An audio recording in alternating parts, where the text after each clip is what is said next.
Yes, आज अपन क्या पढ़ेंगे? नमक सत्याग्रह के बारे में। किसके बारे में? नमक सत्याग्रह। क्या होता है नमक सत्याग्रह?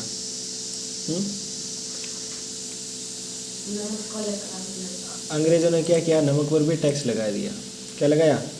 टैक्स, भारी कर लगा दिया। इस कारण ये लोग क्या करने लगे? आंदोलन करने लगे, जिसे यहाँ पर दे रखा है असहयोग आंदोलन तो समाप्त हो गया, ठीक है।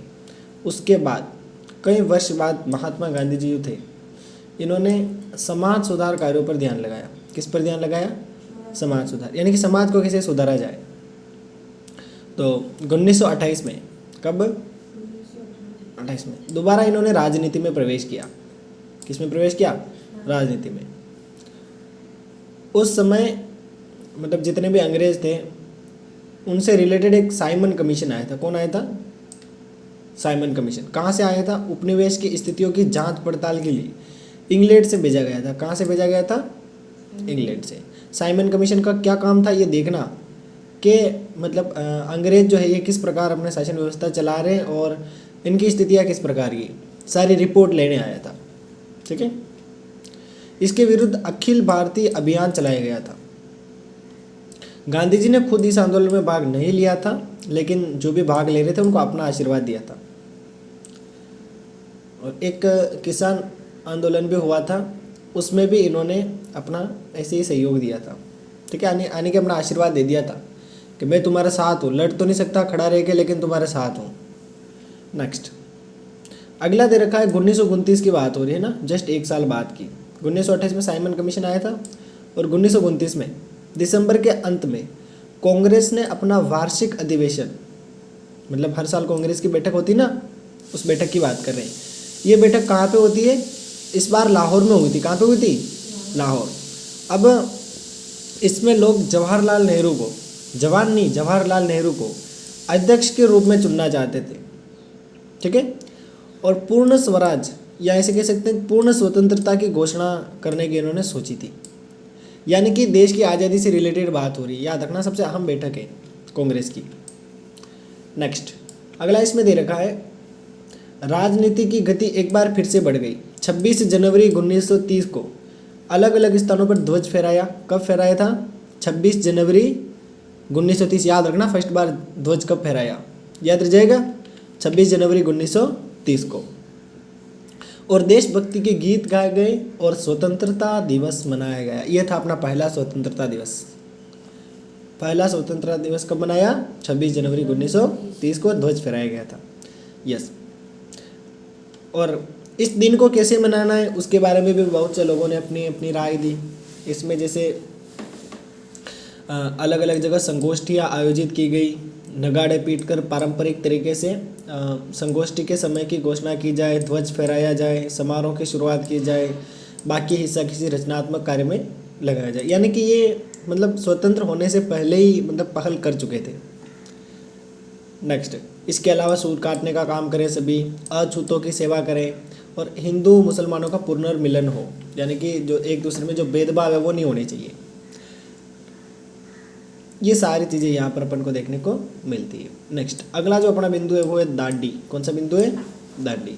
जैसे स्वतंत्रता दिवस मना लिया उसके तुरंत बाद महात्मा गांधी जो ब्रिटिश के जो कानून थे, ब्रिटिश भारत के जितने भी कानून थे उसमें एक नमक वाला कानून था, जिसमें क्या था कि इसमें दे रखा है कि नमक के उत्पादन और विक्रय पर राज्य को एकाधिकार दे दिया, को तोड़ने के लिए यात्रा का नेतृत्व करेंगे। क्या करेंगे? यात्रा का, यानी कि नमक कानून तोड़ने के लिए जो अंग्रेजों ने बनाया था ना, ये अपने लिए हानिकारक था और अंग्रेजों के लिए फायदेमंद था, ऐसे कह सकते हैं। तो इससे क्या हुआ कि नमक का जो टैक्स था वो बढ़ गया था, इसीलिए गांधी जी ने दांडी की यात्रा की थी। क्लियर? बिल्कुल उनको मुद्दा समझ में आ गया कि अब इस मुद्दे पर अपन को क्या करना है, लड़ाई करनी है और इस मुद्दे पर ही आपको लेके आगे चलना है। नेक्स्ट अब प्रत्येक भारतीय घर में नमक का प्रयोग अपरिहार्य था, यानी कि हर घर में नमक का यूज़ होता है, ऐसे कह सकते हैं। लेकिन इसके बावजूद भी घरेलू उपयोग, यानी कि कोई व्यक्ति नमक बनाता है ना, मतलब एकाधिकार का मतलब क्या होता है? कोई नमक बनाता है तो उसको नमक बनाने से रोकना। क्यों रोकना? क्योंकि अंग्रेज फिर टैक्स कहाँ से लेंगे? अंग्रेज बोलते नमक लेना है तो हमसे लो, हम देंगे तुम्हें, तुम खुद मत बनाओ।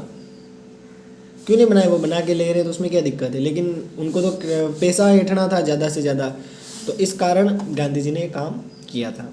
नेक्स्ट, दुकानों पर ऊंचे दाम में नमक खरीदने के लिए उनको बाध्य होना पड़ता था, पर वो बना नहीं सकते थे, तो इसीलिए गांधी जी क्या किया था, उन्होंने नमक आंदोलन किया था, यहाँ से कह सकते हैं दांडी यात्रा की थी।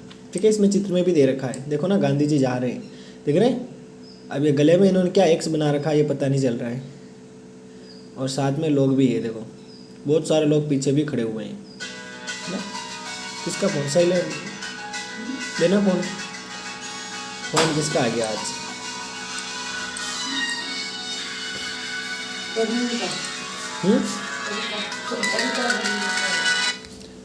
हेलो, हाँ फोन तो सारा ज वीरो बटने पासे वेला के ठीक तापीरा भी कई कर भी। हाँ ठीक है, आई जाई, होश मत कर, तू हो जा आराम हूँ। हाँ आई जाई, ठीक है। और पापा आए मारा, ठीक।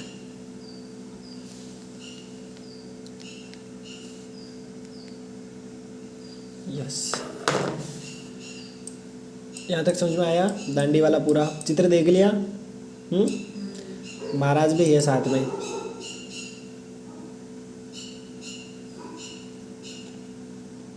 यस, इसके बाद गांधी जी ने अपनी नमक यात्रा की पूर्व सूचना किसको दे दी? Lord Irwin. किसको दी? लॉर्ड इरविन, ये वाइसराय था यहाँ का, और इसको दे दी।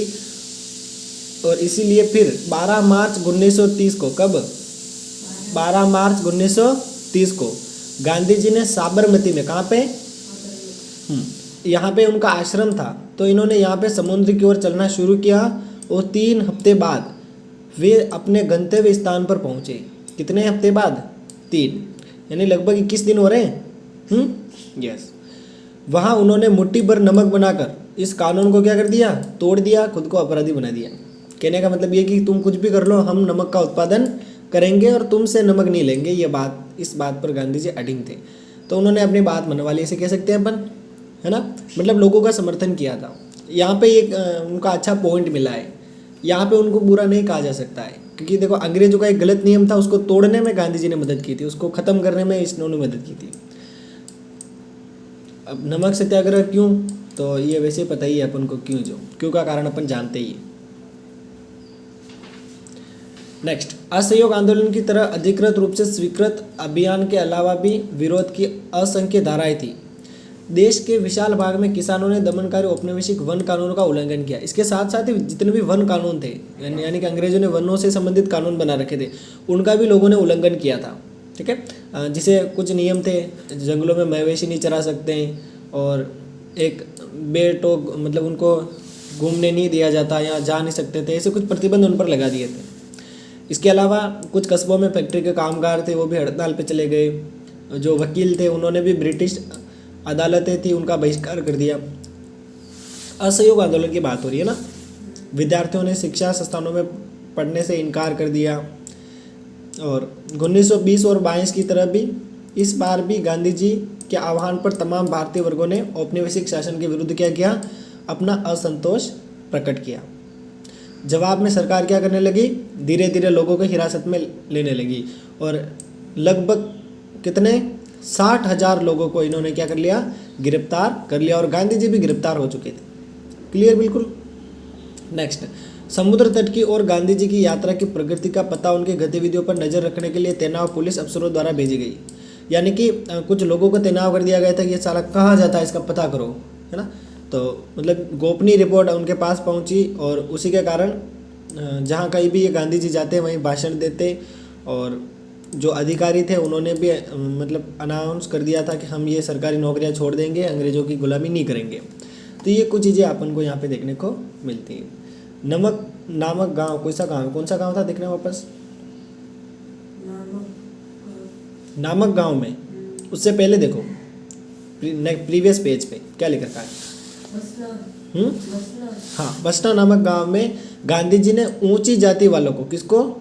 जो ऊंची जाति वाले थे उनको संबोधित करते हुए कहा, यदि आप स्वराज के हक में आवाज़ उठाते हैं तो आपको अछूतों की क्या करनी पड़ेगी? सेवा करनी पड़ेगी। ये किसने कहा? गांधी जी ने कहा। नेक्स्ट, सिर्फ नमक कर या अन्य करों के खत्म हो जाने से आपको स्वराज नहीं मिल जाएगा। स्वराज के लिए आपको अपनी उन गलतियों का प्रायश्चित करना होगा जो अछूते के साथ किए। स्वराज के लिए हिंदू, मुसलमान, पारसी, सिख सबको क्या करना पड़ेगा?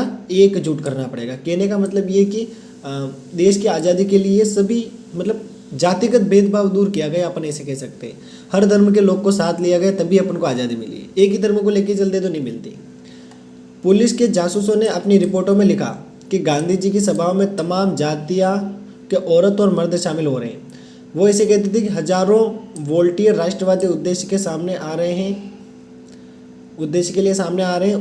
उनमें से बहुत सारे ऐसे सरकारी अफसर थे जिन्होंने औपनिवेशिक शासन में अपने पदों से इस्तीफे दे दिए। यानी कि कुछ लोग ऐसे थे जो अंग्रेजों के यहाँ नौकरी करते थे, नौकरी छोड़ दी और किसके साथ हो लिए? गांधी जी के साथ हो लिए, ऐसे अपन कह सकते हैं। सरकार को भेजी गई रिपोर्ट में जिला पुलिस सुप्रीडेंट यानी पुलिस अधीक्षक, इसने लिखा कि श्री गांधी जी शांत और निश्चित दिखाई दिए। वे जैसे जैसे आगे बढ़ रहे थे उनकी ताकत क्या हो रही थी? बढ़ती जा रही थी, क्योंकि लोग उनके साथ जुड़ते जा रहे थे, ऐसे अपन कह सकते हैं। नेक्स्ट, अगला दे रखा है नमक यात्रा की प्रकृति को एक और स्रोत से भी अपन समझ सकते हैं। जैसे अमेरिका का एक समाचार पत्रिका है, उसका नाम है टाइम, है ना। इसमें इन्होंने गांधी जी की इंसल्ट की थी, ठीक है। उन्होंने क्या बोला? तकुए जैसा शरीर, मकड़ी जैसा पेडू, खूब मजाक उड़ाया इस नाम से। यो फोन परिंगार फोन आयो ऊंचो 10 बजे जानो।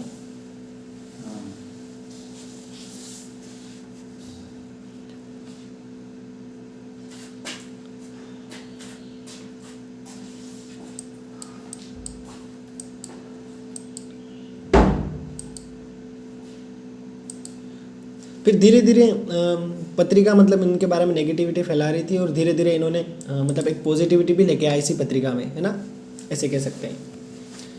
नेक्स्ट,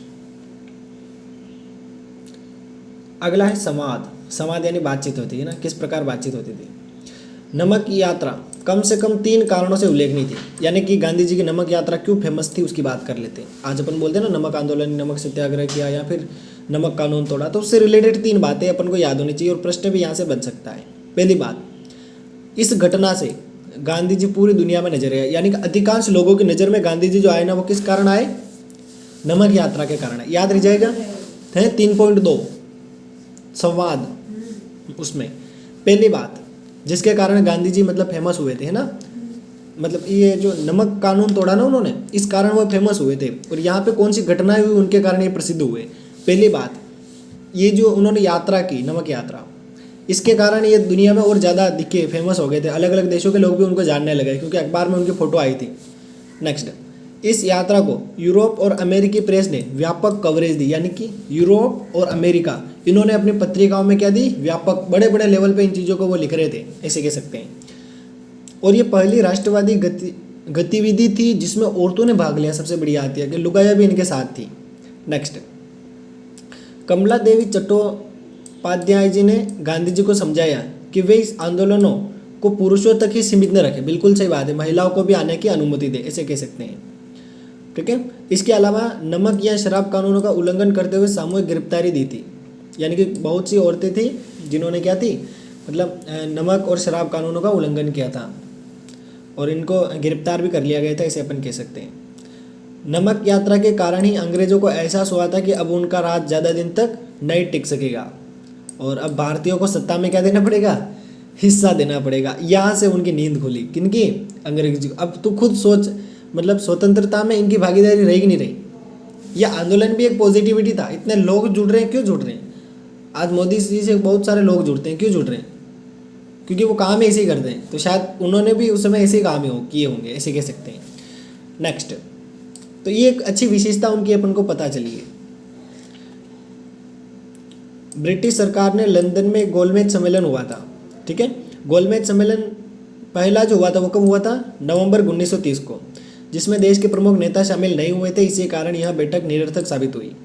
जनवरी 1931 में गांधी जी को जेल से रिहा किया गया। अगले ही महीने वायसराय के साथ उनकी कई लंबी बैठकें हुई। बैठकों में एक समझौता हुआ था जिसको हम किस नाम से जानते हैं? गांधी इरविन समझौता। क्लियर बिल्कुल। और इसमें क्या क्या बातें थी? पहली, सविनय अवज्ञा आंदोलन को वापस लेना, और गांधी जी ने वापस क्या बोला? हमारे सारे कैदियों को क्या दो? रिहाई दो। तीसरा कि तटीय इलाकों पे हम नमक बना सके, हमें ऐसी अनुमति दो। ये 3 बातें मुख्य थी किसकी? गांधी इरविन समझौते की। पहली बात क्या थी? सविनय अवज्ञा आंदोलन वापस लेना। दूसरी बात कैदियों को रिहा करना। तीसरा नमक बनाने की अनुमति देना। ये बात थी। रेडिकल राष्ट्रवादियों ने इस समझौते की आलोचना की क्योंकि गांधी जी वायसराय से भारतीयों के लिए राजनीतिक स्वतंत्रता का आश्वासन हासिल नहीं कर पाए थे। यानी कि यहाँ पे एक उनका डिस पॉइंट था, यानी कि यहाँ पे गांधी जी की आलोचना हुई थी। कारण ये था कि स्वतंत्रता के बारे में उन्होंने बात नहीं की थी। चाहते थे तो कर सकते थे, पर की नहीं। अगर इतना आंदोलन किया, व्यक्ति इतना प्रसिद्ध है, तो उसकी बात वायसराय क्यों नहीं मानेगा? मानेगा कि नहीं मानेगा? तो ये उसका गलत पॉइंट मिला, इसीलिए गलत कहते हैं। किसी व्यक्ति को सही क्यों कहते हैं, गलत क्यों कहते हैं, दोनों ही चीज़ें बता रहा हूँ। सही क्यों कहते हैं पता लग गया, अब गलत क्यों कहा वो भी पता लग गया, आलोचना क्यों हुई वही पता लग गया। क्या कारण था बता? हाँ, इसके बारे में बात नहीं की, करनी चाहिए थी पर की नहीं। नेक्स्ट है दूसरा गोलमेज सम्मेलन। कौन सा? दूसरा। कब हुआ था बताओ? 1931 में हुआ था। कब हुआ था? 1931 में। कहाँ पे हुआ था? ये भी लंदन में हुआ था। कहाँ पे हुआ था? लंदन में। और इसका नेतृत्व कौन कर रहे थे? यहाँ पे कांग्रेस का नेतृत्व गांधी जी कर रहे थे। इसमें मुस्लिम लीग जो थी, इसका कहना था कि मुस्लिम अल्पसंख्यकों के हित में काम करती है ना। और राज्य रजवाड़ों का दावा था कि कांग्रेस उनके नियंत्रण वाले भूभाग पर कोई अधिकार नहीं है। यानी कि ये 3 चीज़ें उनके सामने थी। तीसरी बात ये थी कि तेज तर्रार वकील और विचारक BR अम्बेडकर की तरफ थे, जिनका कहना था कि गांधी जी और कांग्रेस पार्टी निचली जातियों का प्रतिनिधित्व नहीं करते। समझ गए मेरी बात? 3 चीज़ें यहाँ पे देखने को मिल रही है। 3 तरह के लोग। मुस्लिम अल्पसंख्यक क्या सोचते थे बताओ? बताओ जल्दी से। हाँ, उनकी जो लीग है वो उनके लिए काम करती है, वो ऐसे सोचते थे। राजा रजवाड़े क्या सोचते थे कि जिन पर कांग्रेस का नियंत्रण है, जिन इलाके पर, ठीक है, कोई अधिकार नहीं है कांग्रेस का उनके नियंत्रण वाले भूभाग। यानी कि जहाँ पे राजा रजवाड़ों को अधिकार है वहाँ पे कांग्रेस वालों को बोलते हैं यहाँ पे तुम्हारे को अधिकार नहीं, ये सब हमारा है। ये मतलब मिसअंडरस्टैंडिंग थी दोनों के बारे में। तीसरी क्या बताया? वकील जैसे विचारक BR अम्बेडकर, ये क्या कहते हैं? 3 ग्रुप बन गए थे, ऐसे कह सकते हैं। जैसे आज भी कुछ राहुल गांधी जी को मांगते हैं, कुछ मोदी जी को मानते हैं। मानते कि नहीं मानते? तो उस समय भी ऐसे ही था बिल्कुल। कुछ मुस्लिम लीग वाले उनको मानते थे, क्या अपना समर्थन कर रही है, अपन इसी को मानेंगे। दूसरी बात क्या थी? राजा रजवाड़ी क्या बोलते थे? भाई ये तो हमारी है, तुम यहाँ मत आओ, ये जगह हमारी है, भूभाग हमारा है, हमारा इलाका है, ऐसे। और तीसरा कौन? BR अम्बेडकर। BR अम्बेडकर और कौन है? हाँ, विभिन्न प्रकार के वकील। वो क्या कहते थे कि साले ये कांग्रेस भी है, गांधी जी है, लेकिन ये गरीबों का मदद नहीं करते हैं। वो लोग ऐसा सोचते थे। समझ गए मेरी बात? तो ये चीज़ें मतलब किस प्रकार लोग ग्रुप में बटे हुए थे, है ना। जैसे अभी आज भी कोई राजनीतिक पार्टी का सपोर्ट करता है ना, कोई BJP, कोई RLP, कोई कांग्रेस, तो उस समय भी ऐसे गुट बने हुए थे, ठीक है, जो अपने अपने फायदे के लिए इस प्रकार काम करते थे। नेक्स्ट, लंदन में हुआ यह सम्मेलन किसी नतीजे पर नहीं पहुंच सका, कोई रिजल्ट नहीं मिला इसका, और गांधी जी को खाली हाथ यहाँ पे लौटना पड़ा। और दोबारा गांधी जी ने कौन सा आंदोलन शुरू कर दिया? सविनय अवज्ञा आंदोलन शुरू कर दिया। वायसराय लॉर्ड विलिंगडन को गांधी जी से बिल्कुल हमदर्दी नहीं थी। अपनी बहन को लिखे एक निजी खत में, अब बहन को खत किसने लिखा? गांधी जी ने लिखा होगा, विलिंगडन ने लिखा था, ठीक है, अगले पेज पे लिख रखा है। किसने लिखा था? विलिंगडन ने लिखा था। अच्छा, खत किसने लिखा था? विलिंगडन ने, गांधी जी ने लिखा था। नेक्स्ट पेज पे लिख रखा है ना, नेक्स्ट पेज पे लिख रखा है, विलिंगडन ने लिखा था, अगर गांधी न होता तो यह दुनिया वाकई बहुत खूबसूरत होती। यानी कि उनकी मुश्किलें बढ़ा दी गांधी जी ने। क्या बढ़ा दी? मुश्किलें। वो जो भी कदम उठाता है ईश्वर की प्रेरणा का परिणाम होता है, यानी कि भगवान से प्रेरित हो जाता है और वो कदम उठा लेता है, लेकिन असल में उसके पीछे गहरी राजनीतिक चाल होती है। साला ये तो ऐसा पतला हतला, लेकिन दिमाग बहुत तेज तर्राट है उसका। मतलब कोई भी कदम उठाता है उसके पीछे उसके दिमाग में कोई ना कोई राजनीतिक बात होती। क्लियर? ये बात अपन कह सकते हैं। अमेरिकी प्रेस उनको गजब का आदमी बताती है, यानी कि उनकी तारीफें करती है या फिर उनको एक राजनीतिक चालबाज बताती है। लेकिन सच यह है कि हम निहायत अव्यावहारिक, रहस्यवादी और अंधविश्वासी जनता के बीच रह रहे हैं, जो गांधी जी को भगवान मान बैठी है। यानी कि गांधी जी को उस समय लोग क्या मानते थे? भगवान मानते थे, क्योंकि इन्होंने एक ऐसी पहल की थी जिससे उनको लग रहा था कि शायद अब आज़ादी मिलेगी या अपन इनसे रिलीफ हो पाएंगे, और आंदोलन में भी इनका बहुत अच्छा सहयोग रहा था। 1935 में आए गवर्नमेंट ऑफ इंडिया एक्ट में सीमित प्रतिनिधिक शासन व्यवस्था का आश्वासन व्यक्त किया गया था। 2 साल बाद सीमित मताधिकार के आधार पर हुए चुनावों में कांग्रेस को जबरदस्त सफलता मिली। 11 में से 8 प्रांतों में कांग्रेस के प्रधानमंत्री सत्ता में आए जो ब्रिटिश गवर्नर की देखरेख में काम करते थे। यानी कि इनको कांग्रेस वालों को सत्ता का हिस्सा दे दिया था। कब दे दिया था? 1935 के आसपास एक कानून आया था उसके तहत। तो कहने का मतलब ये कि नेता तो बन गए लेकिन काम किसके अधीन करेंगे? अंग्रेजों के अधीन। ये बात थी, याद रखना।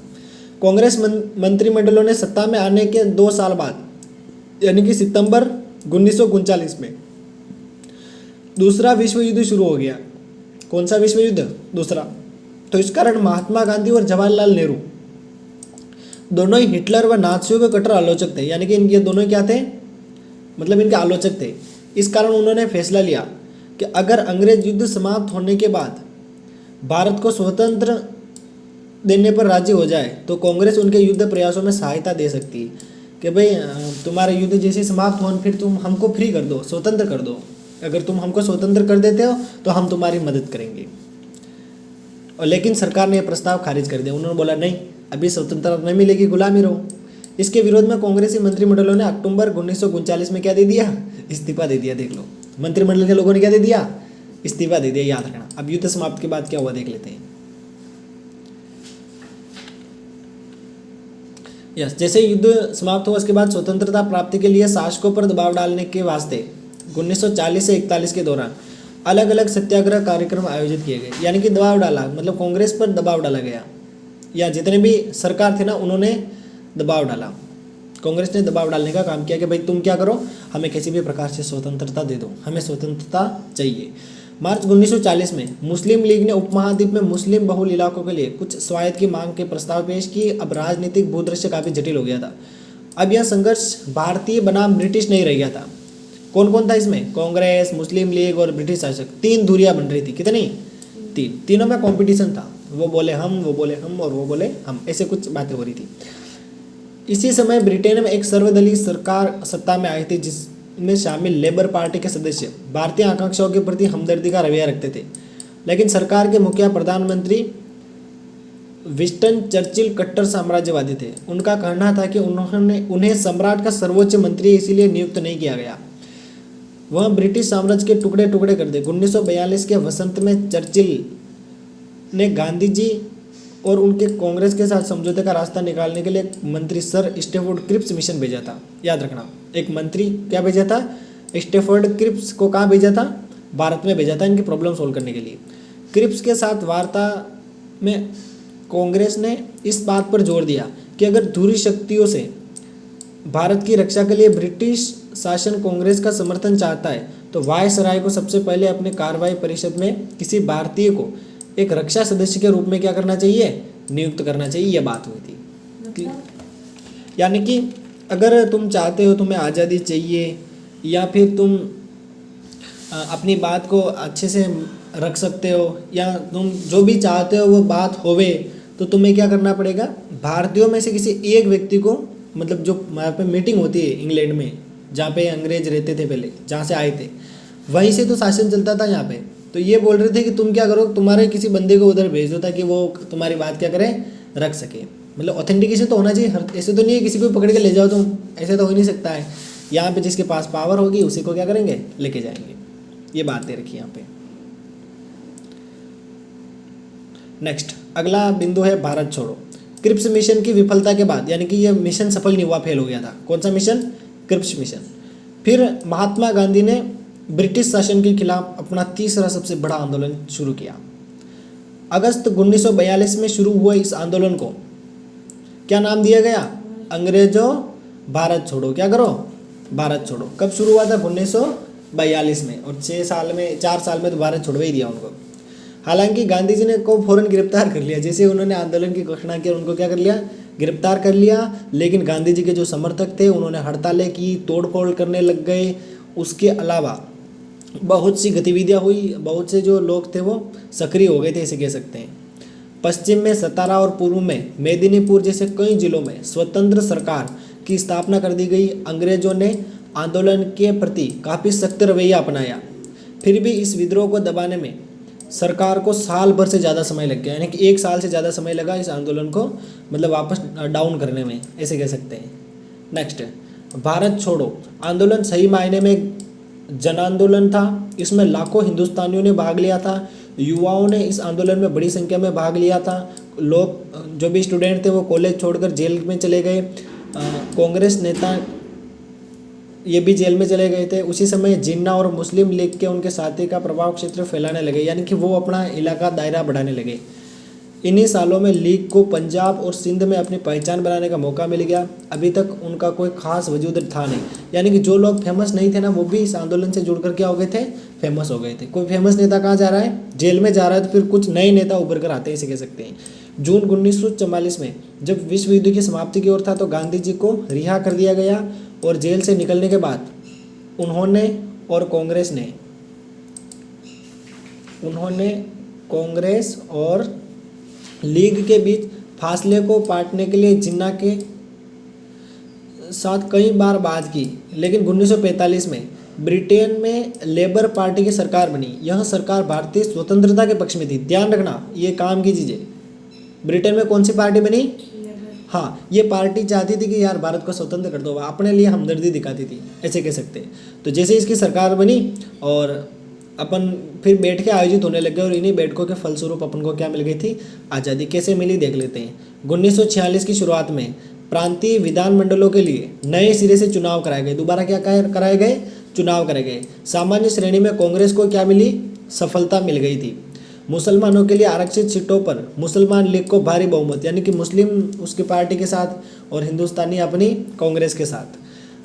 राजनीतिक ध्रुवीकरण पूरा हो चुका था। 1946 की गर्मियों में कैबिनेट मिशन आया था। यहाँ पे कौन सा मिशन आया था, कैबिनेट मिशन। इस मिशन ने कांग्रेस और मुस्लिम लीग को एक ऐसी संघीय व्यवस्था पर राजी करने का प्रयास किया था जिसमें भारत के भीतर विभिन्न प्रांतों को सीमित स्वायत्ता, यानी कि लिमिटेड स्वतंत्रता दी जाएगी, ज़्यादा स्वतंत्रता नहीं देंगे, ऐसा मिशन लेके आए थे। लेकिन कैबिनेट मिशन भी क्या हो गया, फेल हो गया। लेकिन कुछ न कुछ तरीके लगा के अंग्रेज कैसे न कैसे कंट्रोल रखना चाहते थे, लेकिन ये चीज़ सफल नहीं हुई। लेकिन फिर जिन्ना जो था उसने पाकिस्तान की स्थापना के लिए अपनी अलग से मान रखी कि हम हमारे लिए अलग से क्या करेंगे, एक देश बनाएंगे। तो इन्होंने इसीलिए प्रत्यक्ष कार्रवाई दिवस मनाया गया। इसके लिए 16 अगस्त 1946 का दिन तय किया गया। कब का, 16 अगस्त 1946 का। उसी दिन कलकत्ता में खूनी संघर्ष हो गया था। हिंसा कलकत्ता से शुरू होकर कई इलाकों में बिहार, बंगाल, पंजाब तक फैल गई थी, ऐसे कह सकते हैं। नेक्स्ट, कई मतलब हिंदू मुस्लिम के बीच झगड़े बढ़ गए थे, सीधी सी बात है, एक लाइन में कहे तो। फिर फरवरी 1947 में वोवेल की जगह लॉर्ड माउंटबेटन को वायसराय नियुक्त कर दिया था। उन्होंने वार्ता के एक अंतिम दौर का आह्वान किया, जब सुलह के लिए उनका प्रयास भी विफल रहा। यानी कि सुलह भी करना चाहते थे लेकिन समझदारी दिखा नहीं रहे थे। उन्होंने तो जिद पकड़ ली थी कि मेरे को तो अलग से राज्य चाहिए ही चाहिए, अलग से देश बनाना है। ब्रिटिश भारत को स्वतंत्रता दे दी जाए लेकिन उसका विभाजन भी होगा, यानी कि ये बात अंग्रेजों ने रखी थी कि हम स्वतंत्रता तो दे देंगे लेकिन भारत का अभी क्या हो जाएगा, विभाजन हो जाएगा। औपचारिक सत्ता हस्तांतरण के लिए 15 अगस्त का दिन फिक्स कर दिया गया। उसी दिन भारत के विभिन्न भागों में लोगों ने जमकर खुशियां मनाई। दिल्ली में जब संविधान सभा के अध्यक्ष मोहनदास करमचंद गांधी को राष्ट्रपिता की उपाधि देते हुए संविधान की बैठक शुरू की तो बहुत देर तक करतल ध्वनि, यानी कि इस बैठक में गांधी जी को राष्ट्रपिता कहा गया था। किस बैठक में, ये जो संविधान सभा की बैठक हुई थी ना, उसमें महात्मा गांधी को क्या कहा गया, राष्ट्रपिता की उपाधि दी गई। और बहुत देर तक इसमें तालियां बजती रही और महात्मा गांधी के जय के नारे लगते रहे, इसे कह सकते हैं। और यहाँ पे देखो तीनों ही शूरवीर बैठे हैं। एक चश्मा किसकी है पता नहीं है दोनों में से। चश्मा किसकी है, लेफ्ट वाले की कि राइट वाले की है, वल्लभ भाई पटेल की या जवाहरलाल नेहरू की, हाँ जवाहरलाल नेहरू की है। ऊपर लिख रखा है ना नाम, हाँ उस ओर पड़ी हुई है इसीलिए। यस, अगला बिंदु है आखिरी बहादुराना दिन। 15 अगस्त 1947 को राजधानी में हो रहे उत्सवों में महात्मा गांधी नहीं थे। क्यों नहीं थे, वो कहाँ चले गए थे, जहाँ पे वो जो हुए थे ना हत्याकांड या ऐसे कह सकते हैं हिंसा हुई थी, वहाँ पे चले गए थे। 24 घंटे के लिए उपवास पर थे वो, यानी कि जब स्वतंत्रता मिली ना तब गांधी जी उपस्थित नहीं थे, वो कहीं और कई प्रकार के आयोजन भी हुए थे इसमें और आज़ादी मिल गई थी उस समय। इसके अलावा दे रखा है हिंदू मुसलमान बहुत दंगे हो रहे थे उस समय, आज़ादी नाम की थी उस समय। आज अपन जितनी मस्ती से मनाते ना उतनी खुशी उस समय नहीं थी। और विभाजन सोचो ना कैसी स्थिति रही होगी, कोई किधर जा रहा है, कोई किधर जा रहा है, कहीं हिंसा भड़क रही है, कहाँ पे दंगे हो रहे हैं, तो ये सारी चीज़ें थी। उनके जीवनी लेखक, गांधी जी का एक जीवनी लेखक था जिसका नाम था डीजी तेंदुलकर। उसने लिखा कि सितंबर और अक्टूबर के दौरान गांधी जी पंडितों को सांत्वना देते हुए अस्पतालों और शरणार्थी शिविरों के चक्कर लगा रहे थे। यानी कि जो भी घायल थे, पीड़ित थे, जिनके साथ हिंसा हुई थी, जिनको चोट लगी थी, उनको गांधी जी मिलने गए थे। इसके अलावा उन्होंने सिखों, हिंदुओं और मुसलमानों से आह्वान किया कि वे अतीत को भूलें और अपनी पीड़ा पर ध्यान देने के बजाय भाईचारे पर ध्यान दें, मिलजुल कर रहे, यह बात कही गई। गांधी जी और नेहरू के आग्रह पर कांग्रेस ने अल्पसंख्यकों के अधिकारों के लिए एक प्रस्ताव पारित कर दिया गया। कांग्रेस ने 2 राष्ट्र सिद्धांत को कभी स्वीकार नहीं किया था।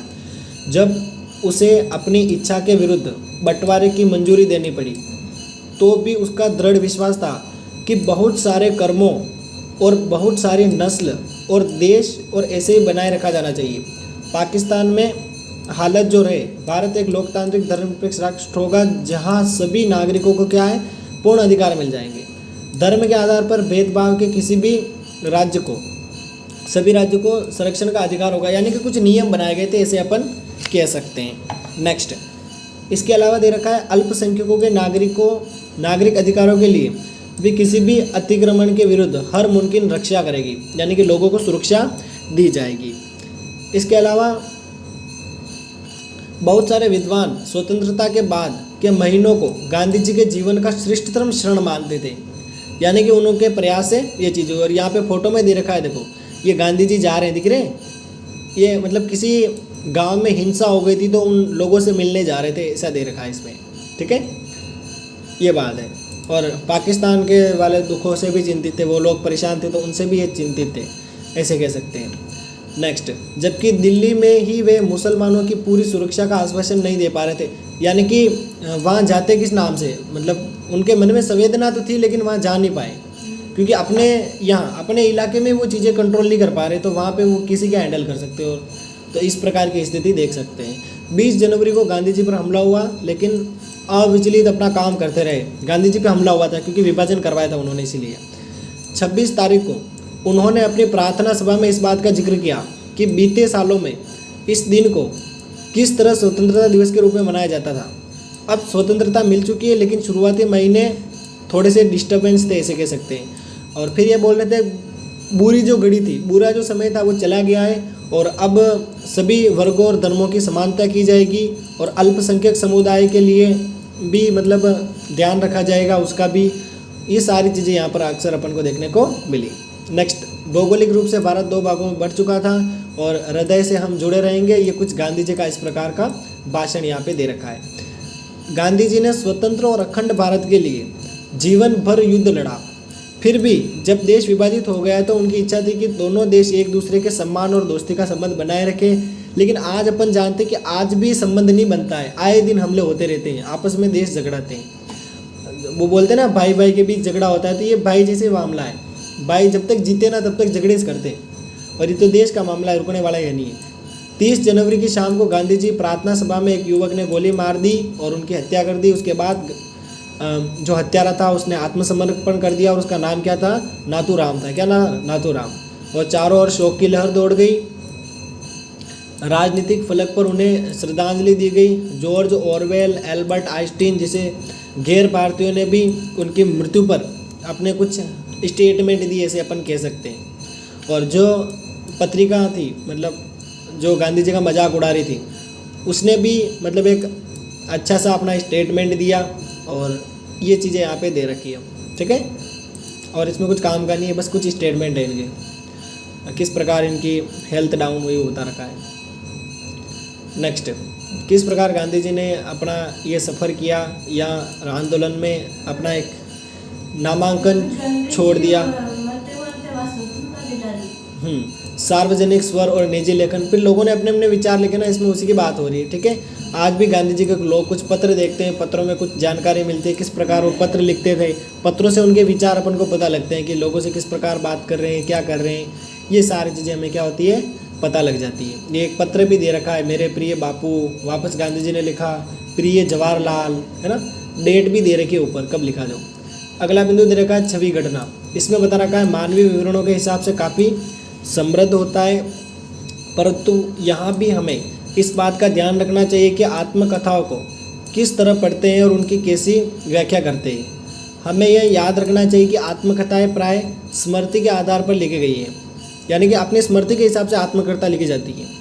ये बहुत सी चीज़ इसमें दे रखी है। आत्मकथा लिखना अपनी तस्वीर गढ़ने का एक तरीका है। फलस्वरूप इन विवरणों को पढ़ते हुए हमें वह देखने का प्रयास करना चाहिए जो लेखक हमें नहीं दिखाना चाहता है। हमें उन चुप्पियों का कारण समझना चाहिए। इच्छित अनिश्चित विस्मृति, यानी कि थोड़ा लिख रखा है लेकिन उसको अपन को समझना चाहिए। ठीक है। अगला इसमें दे रखा है सविनय अवज्ञा आंदोलन के दौरान बम्बई में कांग्रेस वोल्टियरों की पुलिस में भिड़त, यानी कि आपस में ये हमला कर रहे हैं एक दूसरे पर, है ना, मतलब पुलिस वाले इनको कंट्रोल कर रहे हैं, इनको कर रहे हैं, दे रखा है। ठीक है। पुलिस की नज़र से औपनिवेशिक शासक ऐसे तत्वों पर हमेशा कड़ी नज़र रखते हैं जिन्हें वे अपने विरुद्ध मानते हैं। इस लिहाज से सरकारी रिकॉर्डर्स भी हमारे अध्ययन के लिए एक महत्वपूर्ण स्रोत है। उस समय पुलिस कर्मियों तथा अन्य अधिकारियों द्वारा लिखे गए पत्र तथा रिपोर्टें गोपनीय होती थी, यानी कि वो रिपोर्टें सार्वजनिक नहीं होती थी, ऐसे कह सकते हैं। तो उनको देखकर भी अपन उनका नज़रिया क्या कर सकते हैं, पता कर सकते हैं वह किस प्रकार का व्यवहार करते थे। ये चीज़ें इसमें दे रखी है और इसमें काम का है नहीं है ज़्यादा, जो काम का था वो मैंने बता दिया है। गृह विभाग की पाक्षिक रिपोर्टें, ये कुछ रिपोर्ट्स उनकी दे रखी हैं कि किस प्रकार ये रिपोर्ट ये गोपनीय होती थी, पहले किसी को बताई नहीं जाती थी, लेकिन आज तो सब पब्लिक कर रखी है। इसमें राजस्थान का नाम नहीं है। अखबारों से क्या जानकारी मिलती है, महात्मा गांधी की गतिविधियों पर नज़र रखते थे ये, और उसके बाद खबरें छापते थे, और आम भारतीय उनके बारे में क्या सोचते थे ये भी चीज़ें छापते थे। उसके अलावा अखबार प्रकाशित करने वाले ऐसे लोग थे जिनकी अपनी राजनीतिक सोच और विश्व का दृष्टिकोण था। उनके विचार से ही तय होता था कि क्या प्रकाशित किया जाएगा, घटनाओं की रिपोर्टिंग किस तरह की जाएगी। इसलिए लंदन से निकलने वाले अखबार के विवरण भारतीय राष्ट्रवादी अखबार में छपने वाली रिपोर्टें जैसे नहीं हो सकते। सारी चीज़ें ध्यान में रखकर काम किया जाता था। अभी एक चित्र दे रखा है, ठीक है, कुछ लोग चित्र बना रखे हैं, कहीं पे गांधी जी को भगवान दिखा रखा है ना। तो अब मेरे हिसाब से लेसन कंप्लीट है। कल अपन नेक्स्ट जो भी लेसन एक और बच रहा है अंतिम है, तो उसको कल स्टार्ट कर लेंगे। ठीक है। तो ये अपनी क्लास यहाँ पे होती है समाप्त।